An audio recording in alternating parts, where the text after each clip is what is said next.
শুধু আমেরিকার হিস্ট্রি ঘেটে দেখেন, ওখানে ছেলে মেয়ের অনুপাতটা কেমন, কমছে সব জায়গাতে, আরও সামনে কমবে। তো একজন গার্লফ্রেন্ড আপনাকে ছেলে চলে গেছে, ব্যাস জীবনটা উৎসর্গ করে দিতে হবে তার জন্য? এখন কি ফেন্সিডিল, গাঁজা, ইয়াবা এগুলো সেবন করতে হবে? আপনাকে কে সৃষ্টি করেছেন ভাই? কি উদ্দেশ্যে? প্রথমে কি একটা বলেছে, কি উদ্দেশ্যে? আমাকে আল্লাহ পাঠিয়েছেন দুনিয়াতে নামাজ পড়তে, রোজা রাখতে, দিনের প্রচার করতে, দিনের জ্ঞান অর্জন করতে, এই তো। তা আমি একজন মেয়ের জন্য জীবন নষ্ট করে দিব কেন? আমি তাহলে আল্লাহর কাছে কি মুখ দেখাবো আর নবীর কাছে কি মুখ দেখাবো? ওখানে গিয়ে বলবো আল্লাহ আমি আমার অমুক প্রেমিকার জন্য আশেক হয়ে একদম জীবন দিয়ে দিয়েছি, আত্মহত্যা করেছি? গেছে ভাই, যাইতে দেন। যে ব্যক্তি আপনার অবস্থানকে মূল্যায়ন করে নাই, সে আপনার যোগ্য ছিল না। এখন আপনি কি করবেন? নিজের অবস্থান উন্নত করেন, আপনার পিছনে লাইন ধরে ঘুরবে ইনশাআল্লাহ। এটাই বাস্তবতা। দুনিয়া খুব খারাপ জিনিস। মানুষ মানুষের অবস্থানকে মূল্যায়ন করে, মানুষ মানুষের অবস্থানকেই মূল্যায়ন করে, কিন্তু আল্লাহ রাব্বুল আলামিন আপনাকে সর্বাবস্থায় ভালোবাসেন। আলহামদুলিল্লাহ। এই যে আমরা এখন অনেক পাপ করছি না, আল্লাহ কি আমাদেরকে আযাব দিয়ে ধ্বংস করে দিয়েছেন? আল্লাহ পাক এখনও আমাদেরকে ভালোবাসেন, রহম করেন, অপেক্ষায় আল্লাহ পাক অপেক্ষা করছেন কখন তওবা করবে, আমি তওবা কবুল করব।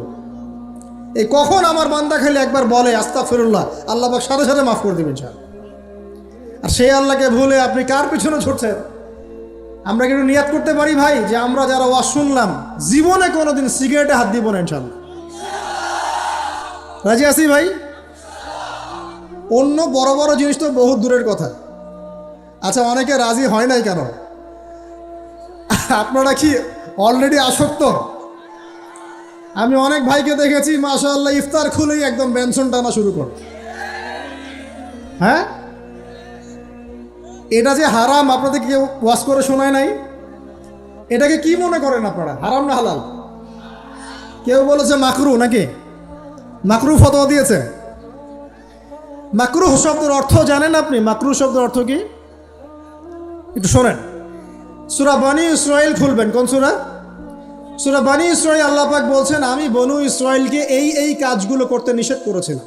কোন কোন কাজ? জেনা করো না, জেনার ধার কাছে যেও না, এতিমের মাল আত্মসাৎ করো না, শিরিক করো না, ইত্যাদি। যারা আলেম আছেন তারা আমার কথা বুঝবেন। এই কাজগুলোর পরে আল্লাহ পাক বলছেন যে এই প্রত্যেকটা কাজ আল্লাহর কাছে মাকরুহ, অপছন্দের। কিসের? অপছন্দের। তাহলে এটাকে আপনি সহজ মনে করছেন? নিয়াত করি আল্লাহ পাকের সন্তুষ্টির জন্য আমরা কোনোদিনও মাদকের সাথে সম্পৃক্ত হব না ইনশাআল্লাহ। আর বিশ্বাস করেন, শুধুমাত্র মাদকদ্রব্য নিয়ন্ত্রণ অধিদপ্তর এই আইন কানুন এগুলো দিয়ে, জরিমানা দিয়ে মানুষকে মাদক ছাড়ানো যাচ্ছে না, যাবে না। কেন যাবে না এটা আপনারা খুব ভালো করেই জানেন, আমি বলতে চাচ্ছি না। অনেক সময় মাদক বিরোধী কনসার্ট করে মানুষ, মাদক বিরোধী কনসার্টে ওঠার আগে এক বোতল ডাইল খেয়ে আসে আগে। এগুলো কি বাস্তব কথা বলছি না অবাস্তব কথা বলছি? আমাদের যুবক ভাইরা কোশ্চিনকালেও মাদকের ধার কাছে যাবেন না ইনশাআল্লাহ।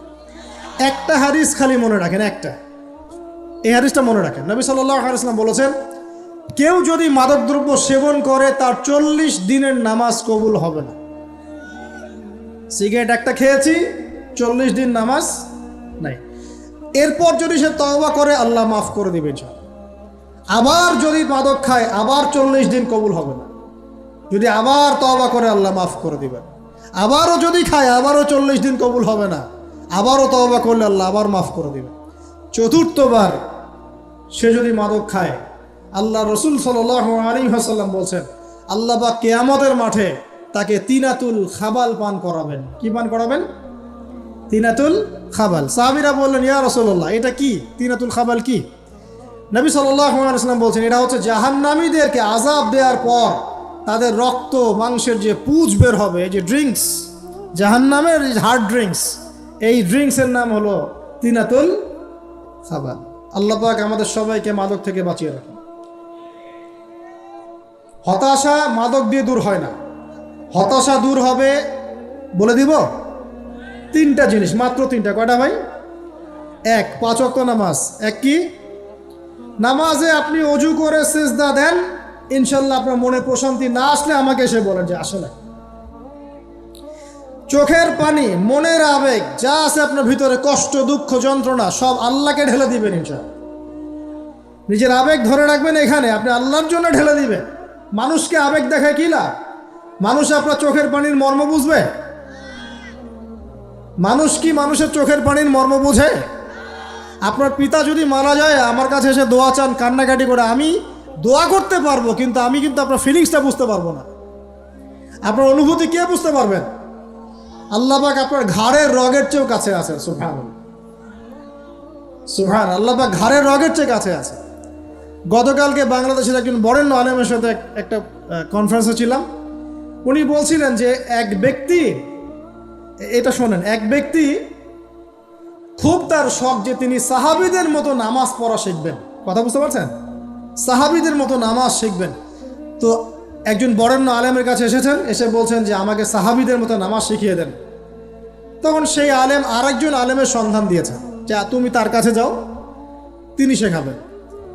তো সেই ব্যক্তি একটু অবাক হয়েছেন, কারণ যাকে প্রশ্ন করেছিলেন তিনি অনেক বড় মুহাদ্দিস, আর যার কাছে পাঠানো হচ্ছে তিনি অত বড় মুহাদ্দিস নন, কিন্তু আবেদ, আমল করেন।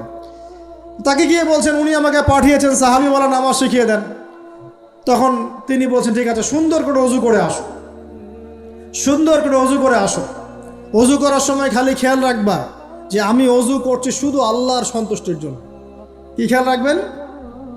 অজু করছি শুধু আল্লাহকে রাজি খুশি করার জন্য অজু করছে, আর কোনো উদ্দেশ্য নাই আমার। অজু করতে যাচ্ছে, তিনি আবার বলছেন দাঁড়াও, শুধু আল্লাহকে রাজি খুশি করার জন্য অজু করো। আবার শুরু করছেন, আবার বলছেন শোনো, শুধু আল্লাহকে রাজি খুশি করার জন্য অজু করো। এভাবে বলতেই আছেন, নামাজে দাঁড়িয়েছেন, দাঁড়ানোর আগে বলছেন শোনো, শুধু আল্লাহকে রাজি খুশি করার জন্য নামাজ পড়ো। বলতেই আছেন। এক পর্যায়ে সে ব্যক্তি নামাজ শুরু করলো, নামাজে মনোযোগ এদিক ওদিকে যায়, আর তার মাথায় এটা আসে, এই শুধু আল্লাহকে রাজি খুশি করার জন্য আমাকে নামাজ পড়তে হবে, শুধু আল্লাহকে রাজি খুশি করার জন্য নামাজ পড়তে হবে। এই চিন্তা তার মনের মধ্যে ঘুরপাক খাচ্ছে। এভাবে নামাজটা সে শেষ করে চিন্তা করছে যে নামাজ তো পুরোপুরি মনোযোগ দিতে পারলাম না। বারবার মাথার মধ্যে এরকম চিন্তা আসছে, আল্লাহ আমাকে তো মাফ করে দাও, নামাজটা আমার মনে হলো না ঠিক মতো। তখন সে ফিরে এসে তার সে ওস্তাদকে বলছেন আমার তো নামাজ এরকম করে পড়লাম, কিন্তু শেষমেশ মনে হলো যে নামাজটা হয়তো কবুল হয় নাই, আল্লাহর কাছে খুব মাফ চাইলাম, আল্লাহ আমাকে মাফ করে দাও, নামাজটা মনে হলো না। তখন সেই যে প্রথম ব্যক্তি যিনি পাঠিয়েছেন তিনি বলছেন এটাই হলো সাহাবীওয়ালা নামাজ। তারা আল্লাহকে রাজি খুশি করার জন্য নামাজ পড়তেন, নামাজ শেষ করে আল্লাহর কাছে ইস্তেগফার করতেন, আল্লাহ কিছুই হলো না। আমার কথা কি বুঝতে পারছেন? অতএব আল্লাহকে রাজি খুশি করার জন্যে আপনি আপনার আবেগ, আপনার ইবাদত সব ঢেলে দিবেন, অন্য কারো কাছে কিছু পাওয়ার আশা করব। অতএব নামাজ আপনার মাদকের দিকে যাওয়া লাগবে না, নামাজই আপনার হতাশা দূর করে দেবে ইনশাআল্লাহ। 2 নাম্বার আমল হচ্ছে কোরআন তেলাওয়াত। যে ব্যক্তি কোরআন তেলাওয়াত করতে পারে নিয়মিত, তার মনের মধ্যে এই হতাশা, এই ভীরুতা, এই কাপুরুষতা কিচ্ছু আসবে না ইনশাআল্লাহ। আমি গ্যারান্টি দিচ্ছি আপনাকে, হতাশা আসবেই না আপনার মনে যদি আপনি কোরআন বুঝতে পারো। কোরআনের একটা আয়াত নিয়ে কোনো সময় দেখা যায় 2-3 ঘন্টা সময় পার হয়ে যাচ্ছে, আয়াতটা ছেড়ে সামনে যেতে পারছি না। কোরআনের ভিতরে ঢুকলে আপনি দুনিয়ায় ভুলে যাবেন কি হচ্ছে আশপাশে। আমি এমন অনেক আলেমকে দেখেছি যে একটা বই, পাতলা একটা বই, আরবি বই নিয়ে পড়া শুরু করেছেন, ওই যে ফজরের পরে, জোহরের ওয়াক্ত হয়ে যাচ্ছে, বইটাই শেষ করতে পারেননি এখন। বুঝতে পারবেন না, যখন আপনি ইলমের ভিতরে ঢুকে যাবেন, কোরআনের ভিতরে, হাদিসের ভিতরে, আপনার দুনিয়ার খেয়ালই নাই। একজন আলেম তিনি এক রাত্রে একটা বই লিখেছিলেন, চটি বই, এক রাত্রের মধ্যে। বলা হচ্ছে তার সম্পর্কে বলা হচ্ছে যে রাতের খাবার তাকে দেয়া হয়েছে যে আপনি এটা খেয়ে নেন। তো যে খাবারটা পাশেই আছে, খাবারটা খাবো, এটা লিখে খাবারটা খাবো, এরকম তার চিন্তা ছিল। ফজর হয়ে গেছে, বই লিখাও শেষ, খাবার এই অবস্থায় পড়ে আছে, ডুবে গেছেন ভিতরে, খাওয়ার মাথায় তার খেয়াল নাই। এরকম হয়। একজন মনীষী, বিখ্যাত মনীষী, রিয়াদুস সালেহীন কিতাবের রাইটার, সংকলক আল্লামা নববী রাহিমাহুল্লাহ, এরকম সারা রাত চলে গেছে, পাশে 2টা খেজুর, ওই 2টা খেজুর খাওয়ারই সময় পান। হাদিস নিয়ে গবেষণা করতে রাত পার হয়ে গেছে। আমি বলতে চাচ্ছি যখন ইলমের ভিতরে, কোরআন হাদিসের ভিতরে ঢুকে যাবেন, আপনার দুনিয়ার খেয়াল আপনার চলে যাবে ইনশাআল্লাহ। এই টেনশন, হতাশা, এই সেই বাদ। তখনই আল্লাহ পাক আপনাকে তার পক্ষ থেকে রহমত দিবেন, বরকত দিবেন, আল্লাহ আপনার দুনিয়ার কাজগুলো করে দিবেন ইনশাআল্লাহ। তখন দেখবেন কেউ আপনার দুনিয়ার ওই কাজটা করে দিয়েছে, কেউ ওই কাজটা করে দিয়েছে, কেউ বাসায় খাবার পাঠিয়ে দিয়েছে, আল্লাহ পাকই এগুলো করাই দিবেন ইনশাআল্লাহ। তো প্রিয় ভাইরা, মাদকে যাব না আল্লাহর কাছে আসব? 2 নাম্বার কোরআন তেলাওয়াত, 3 নাম্বার আল্লাহর জিকির। 3 নাম্বার কি ভাই? আল্লাহর জিকির। চলতে ফিরতে সব সময় মুখ চলতে থাকবে, মুখ না চললেও মনে মনে মন তাজা থাকবে, মনে মনে জিকির হতে থাকবে। মনে মনে জিকির করতে পারেন?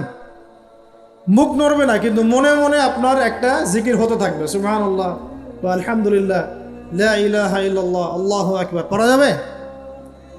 পারে। মানুষের মন কখনো চুপ করে থাকে না, কিন্তু মানুষের মন অলওয়েজ কিছু না কিছু চিন্তা করতেই থাকে, করতে থাকে না, যতক্ষণ না ঘুমায় মানুষ। তো প্রিয় ভাইরা, বেশি বেশি জিকির করবো, সুবহানাল্লাহ, আলহামদুলিল্লাহ, লা ইলাহা ইল্লাল্লাহ, আল্লাহু আকবার, লা হাওলা ওয়ালা কুওয়াতা ইল্লা বিল্লাহ, এগুলো চলতে থাকবে। আল্লাহ পাক তৌফিক দান করুন, আমিন। আসসালামু আলাইকুম প্রিয় দর্শক, ভিডিওটি যদি ভালো লাগে থাকে লাইক, কমেন্ট, শেয়ার করতে ভুলবেন না।